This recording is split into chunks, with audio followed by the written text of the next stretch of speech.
بسم اللہ الرحمن الرحیم وَلِكُلِّ عَيْنٍ قُرَّةٌ فِي قُرْبِهِ حَتَّى كَأَنَّ مَغِيبَهُ الْأَقْضَاءُ۔ مغیب غیبۃ مصدر میمی ہے، غاب یغیبوں سے، الاقضاء قضا کی جمع، تنکا جو آنکھ میں پڑ جاتا ہے جس سے آنکھ کو تکلیف ہوتی ہے۔ قرۃ ٹھنڈک، برودت، مراد یہاں پر سرور ہے، آنکھوں کی ٹھنڈک، یہ کنایا ہے خوشی مسرت سے، اور کاننا مغیبہ الاقضاء یہ کنایا ہے تکلیف سے۔ کہہ رہا ہے وَلِكُلِّ عَيْنٍ قُرَّةٌ فِي قُرْبِهِ، اس کی قربت میں ہر آنکھ کے لیے ٹھنڈک ہے، گویا اس کا غائب ہو جانا آنکھ کا تنکا ہے، یعنی جب تک یہ سامنے موجود رہے تو اس کے طالبین اور سائلین کے لیے اس کا قرب مسرت و شادمانی کا سبب ہوتا ہے، اور جب یہ اپنے محبت کرنے والوں کی نظروں سے اوجھل ہو جائے تو ان کے لیے تکلیف کا سبب بن جاتا ہے۔ جیسے آنکھ میں اگر تنکا گر جائے تو وہ تنکا جب تک آنکھ سے نکل نہ جائے آنکھ کو تکلیف دیتا رہتا ہے، ایسے ہی غائب ہو جانے پر ایسی ہی تکلیف ہوتی ہے جب تک کہ یہ سامنے نظروں کے نہ آ جائے۔ قرۃ فی قربہ یہ مبتدا ہے، لکل عین یہ خبر مقدم ہے۔ کأن مغیبہ الاقضاء، الاقضاء یہ کأن کا اسم ہے اور مغیبہ اس کی خبر ہے۔ کہہ رہا ہے کہ کل عین تستلذ بقربہ وتفرح برؤیتہ وتتأذى بغیبتہ فکأنما غیبتہ قضا للعیون تتأذى بها۔ من یہتدی فی الفعل ما لا تہتدی فی القول حتی یفعل الشعراء۔ من اسم موصول ہے الذی کے معنی میں، پورا جملہ خبر ہے اور ہوا مبتدا محذوف ہے۔ الشعراء لا تہتدی کا فاعل ہے، فی القول لا تہتدی سے متعلق ہے، اور ما سے پورا صلہ موصول صلہ سے مل کر کے یہتدی کا مفعول بھی ہے، حتی یفعل یہ اسی کا ظرف لگ بن جائے گا، اعلان کے معنی میں ہے۔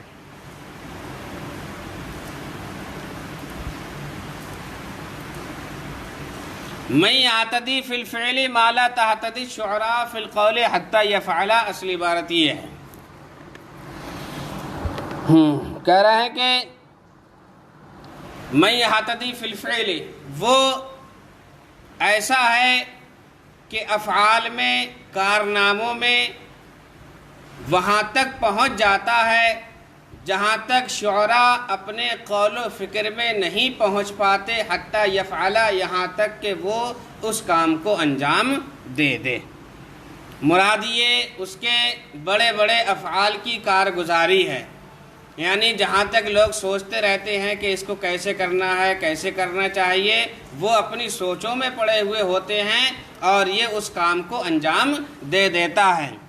تو یہ اپنے کام کو اتنی صورت کے ساتھ انجام دیتا ہے جہاں تک شعراء کے تفکرات و تخیلات بھی نہیں پہنچ پاتے ہیں۔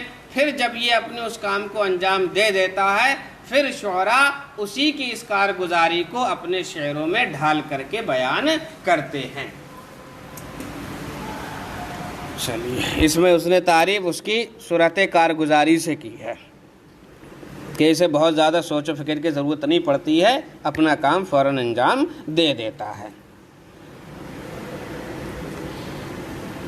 هو الذی یقتدی الشعراء فی القصائد بأفعاله ومساعیه العظام فإذا فعل هو تعلموا من فعله القول وحقوا ما فعله۔ حقا یہاں کی بیان کرنا، وحقوا ما فعله۔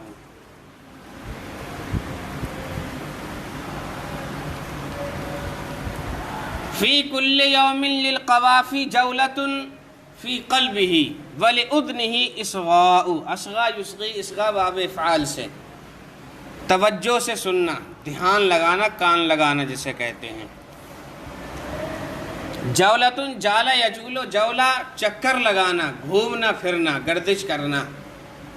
قوافی قافیتن کی جمع ہے، دوسرے مصرے کے آخر میں وہ لفظ جو پہلے مصرے کے آخر میں ہوتا ہے وہ لاتے ہیں، اس کو قافیہ بولتے ہیں۔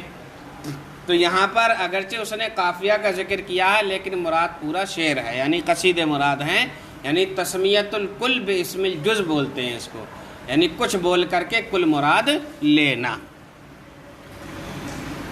فی کل یوم للقوافی جولۃ فی قلبہ، ہر دن اشعار کی اس کے دل میں گردش آمد و رفت رہتی ہے۔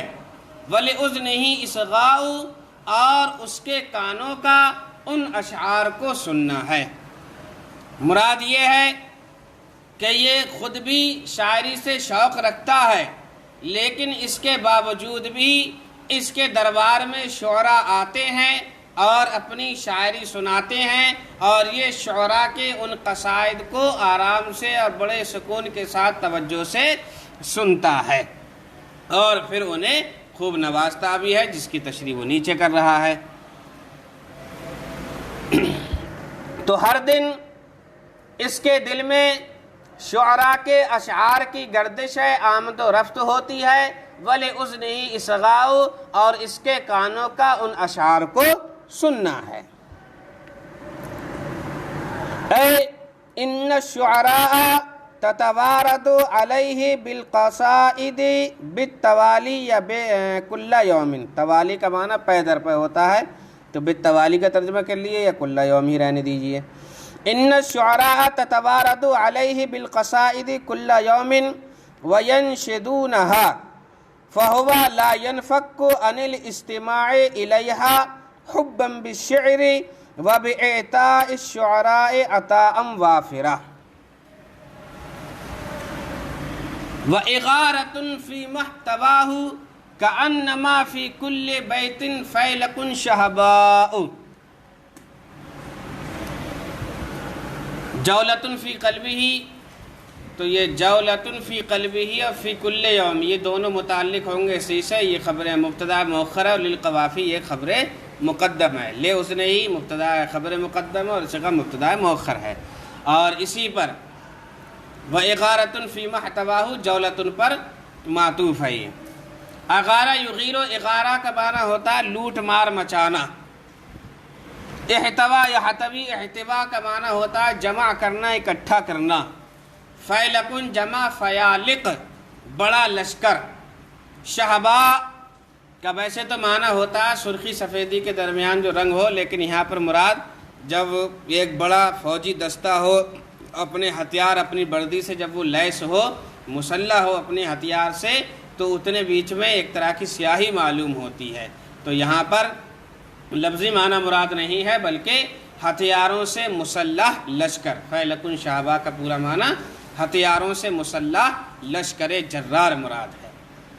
وَإِغَارَةٌ جَوْلَةٌ فِي قَلْبِهِ، اس کے دل میں اشعار گردش کرتے ہیں ہر دن۔ وَإِغَارَةٌ، اور لوٹ مار مچی ہے، فی مَحْتَوَاهُ، اس میں جو اس نے جمع کیا ہے، یعنی اس کے جمع کردہ مال میں۔ تو شعراء جب اشعار سناتے ہیں تو یہ شعراء کو خوب داد دیتا ہے، خوب مال ان پر لٹاتا ہے، اور اس کے جمع کردہ مال میں شعراء کی طرف سے لوٹ مار مچی رہتی ہے، گویا کہ ہر شعر میں ایک مسلح بڑا لشکر چھپا ہوا ہے، ہر شعر پر خوب داد دیتا ہے۔ تو جیسے لشکر جرار جب کہیں پر حملہ آور ہو تو وہاں پر سب کچھ ختم ہو جاتا ہے، ایسے ہی جب شعراء اپنے اشعار اس پر پیش کرتے ہیں تو لشکر جرار کی طرح یہ اپنا مال ان پر لٹاتا ہے۔ تو یہ کثرت سخاوت اور عطائے کثیر سے کنایا ہے۔ چلیے دیکھیے، القوافی تغیر علی مالہ کل یوم کأن کل بیت من ابیات الشعراء کتیبۃ عظیمۃ من الجیش تہجم علی ما جمعہ من الاموال۔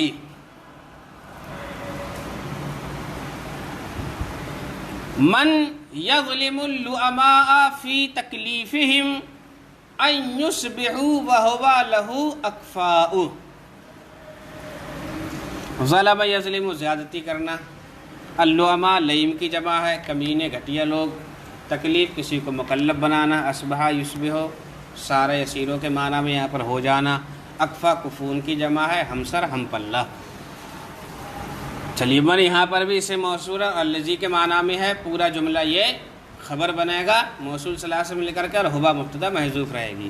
لؤماء مفعول بہ ہے یظلموں کا، اور فی تکلیفہم یہ ظرف لغو ہے، اور ان یصبحوا یہ پورا جملہ بھی بتابیل مصدر ہو کر کے ذوالحال حال سے مل کر کے یظلم کا مفعول بہ بنے گا، یہ نہ اس کا تکلیف کا مفعول بہ بنے گا مصدر کا، اور مصدر مضاف مضاف الیہ سب سے مل کر کے فی سے مجرور ہو کر کے یظلموں کا ظرف لغو ہے، اور پھر پورا جملہ من صلہ سے موصول ہو کر کے خبر ہے۔ من یظلم اللؤماء وہ ہے، یعنی میرا ممدوح وہ ہے جو گھٹیا کمتر لوگوں کو اس بات کا مکلف بنا کر ان پر زیادتی کرتا ہے کہ وہ اس کے ہمسر ہم پلہ ہو جائیں۔ کہنا یہ چاہ رہا ہے کہ جو ادنا درجے کے لوگ ہیں، جو کمتر لوگ ہیں، جو اس کے حاسدین ہیں، وہ انہیں تکلیف دیتا ہے کہ تم میری طرح ہو کر کے دکھاؤ، حالانکہ وہ اس کی طرح کبھی نہیں ہو سکتے۔ تو گویا کہ اس کا اپنے حاسدین اور کمتر لوگوں کو اپنے مثل ہونے کا مکلف بنانا، یہ اس کی طرف سے ان پر زیادتی ہے۔ کیوں؟ اس لیے کہ وہ اس کے ہمسر نہیں ہو سکتے، اور تکلیف ما لا یطاق کا مکلف بنانا یہ زیادتی کہلاتی ہے۔ لہٰذا اس کو اس نے زیادتی سے تعبیر کیا ہے۔ تو ظلم کی نسبت کسی کی طرف کرنا یہ اس کی تعریف تو نہیں ہو سکتی، لیکن بہرحال اس نے یہ تعریفی شعر کہا ہے اس کے لیے۔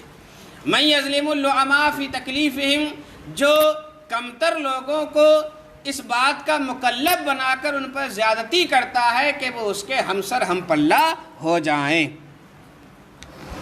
ان اللئام یحاولون ان یکونوا امثالہ وهم لا یستطیعونہ فکأنہ ظلمہم اذ کلفہم ان یماثلوہ فلم یقدروا علیہ۔ وَنَزِيمُهُمْ وَبِهِمْ عَرَفْنَ فَضْلَهُ وَبِضِدِّهَا تَتَبَيَّنُ الْأَشْيَاءُ۔ بِضِدِّهَا تَتَبَيَّنُ الْأَشْيَاءُ یہ مثل کا جملہ ہے، شے اپنی جس سے پہچانی جاتی ہے، یہ جملہ آپ اپنے مثل کے طور پر سمجھانے کے لیے بولتے ہیں، تو یہ تعبیری جملہ ہے۔ زام یزیم و ضم یضم کے معنی میں ہے مذمت کرنا، تتبین واضح ہونا، الاشیاء شے ان کی جمع ہے۔ کہہ رہا ہے کہ وہ نظیمہم، ہم ان کی برائی کرتے ہیں، ہم ان پر لعن و طعن کرتے ہیں، وَبِهِمْ عَرَفْنَا فَضْلَهُ، حالانکہ انہی کی وجہ سے ہم نے اس کے فضل و کمال کو پہچانا ہے۔ وَبِضِدِّهَا تَتَبَيَّنُ الْأَشْيَاءُ، اے تَتَبَيَّنُ الْأَشْيَاءُ بِضِدِّهَا، اصل عبارت یہ ہے، اور چیزیں اپنی ضدوں سے ہی پہچانی جاتی ہیں۔ کہنا یہ چاہ رہا ہے یہ اگرچہ گھٹیا لوگ ہیں، اگرچہ کمتر لوگ ہیں، لیکن ایک اعتبار سے ان کے اندر بھی خوبی ہے کہ جس طرح اندھیرے سے روشنی کی اہمیت کا پتہ چلتا ہے، پیاس سے پانی کی اہمیت کا پتہ چلتا ہے، ایسے ہی ان گھٹیا لوگوں کی وجہ سے کسی کے فضل و کمال کا بھی پتہ چلتا ہے۔ یہ لوگ جب اپنی گھٹیا پن کو اجاگر کرتے ہیں تو اس گھٹیا پن کے اجاگر کرنے میں اس کا فضل و کمال ظاہر ہو جاتا ہے، جس طرح شے اپنی جس سے پہچان لی جاتی ہے وہ اجاگر ہو جاتی ہے۔ وَبِهِمْ عَرَفْنَا فَضْلَهُ، فعل فاعل مفعول بھی اور ظرف اللہ مقدم سے مل کر پورا جملہ حال ہے، ہم ضمیر سے، پھر ذوالحال حال سے مل کر کے مفعول بھی ہے۔ بِضِدِّهَا ظرف اللہ مقدم ہے، تتبین الاشیاء فعل فاعل ہے۔ کہہ رہا ہے کہ اننا نضم اللئام ولولاہم ما عرفنا فضلہ لأن الاشیاء تعرف باضدادها فلو كانوا كلهم كراما لم يعرف فضله من نفعه في ان يهاج وضره في تركه لو تفتن الاعداء۔ حاجہ یہی جو حیجان کا معنی ہوتا ہے ابھارنا، برانگیختہ کرنا، آمادہ کرنا۔ حاجہ علی القتال اے اثارہ علی القتال، اسے جنگ پر ابھار. فی ترکہ میں جو ضمیر ہے وہ ان یحاجہ حیجان مصدر کی طرف لوٹ رہی ہے جو تعویل میں ہے. فتح یفتنوں کا معنی ہوتا ہے سمجھدار ہونا، ادراک کرنا. آدھا اس کا فاعل ہے. لو اگر شرطیہ ہوگا تو پیچھے کا جملہ اس کی جزا پر دلالت کر رہا ہے، اور اگر تمنا کے لیے ہو تو اس کا کوئی جواب نہیں ہوگا. لو تمنائی کے معنی میں ہو جائے گا، تفتنو فعل فاعل سے مل کر الگ جملہ ہو جائے گا. ان یحاجہ بتاویل مصدر ہو کر کے فی کا ظرف لغو ہے اور خبر ہے، اور من نفعہ یہ مبتدا ہے. فی ترکہ ودرہ فی ترکہ یہ بھی مبتدا خبر سے مل کر فی ان یحاجہ پر معطوف ہے. من یہاں پر بھی اس میں موصول ہے اور الذی کے معنی میں ہے. هو الذی نفعہ یہ اصل جملہ ہے. من نفعہ فی ان یحاجہ، میرا ممدوح وہ ہے جس کا فائدہ اسے جنگ پر ابھارنے میں ہے. وضرہ فی ترکہ اور اس کا نقصان جنگ کے نہ کرنے میں ہے. لو تفتن الاعداء کاش دشمن اس بات کو سمجھ لیتے، یعنی اسے بار بار جنگ کرنے پر ابھارتے ہیں. انہیں یہ پتہ نہیں ہے کہ جنگ کرنے میں اس کا فائدہ ہے. اگر انہیں یہ پتہ چل جائے کہ جنگ کرنے میں اس کا فائدہ ہے تو وہ اسے جنگ کرنے پر ابھارے ہی نہ اور اس کے مقابل میں بالکل نہ آئیں.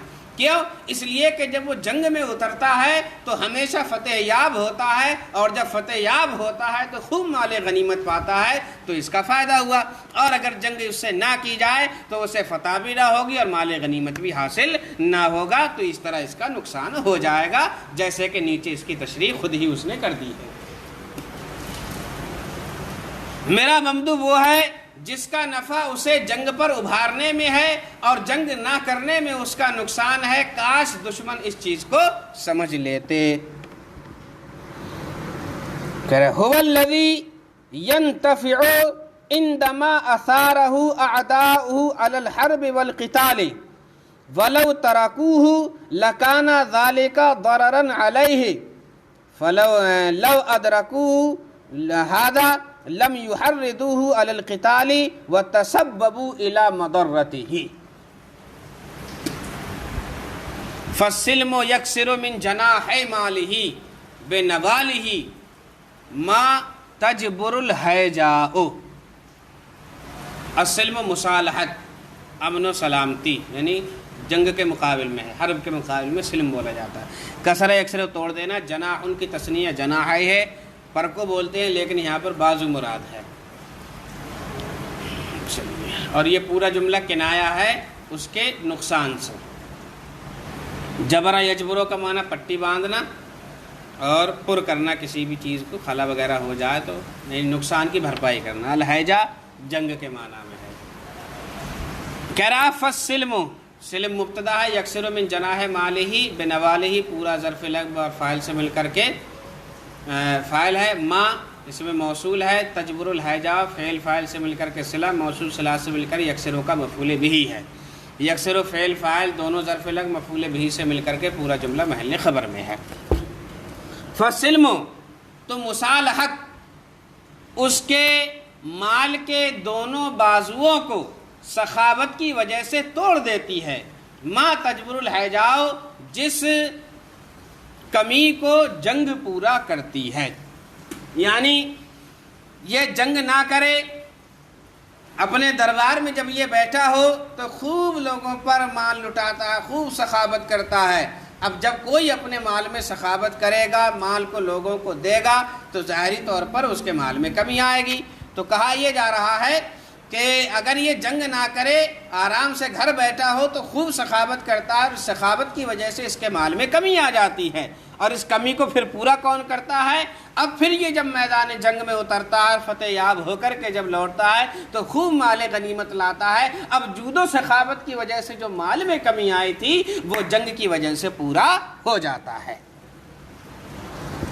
کہہ رہا ھذا الممدوح یجود باموالہ فی السلم وھذا سبب فی نقص اموالہ والحرب سبب فی کثرت اموالہ لأنہ یأخذ فی الحرب اموال الاعداء وینتفع بها.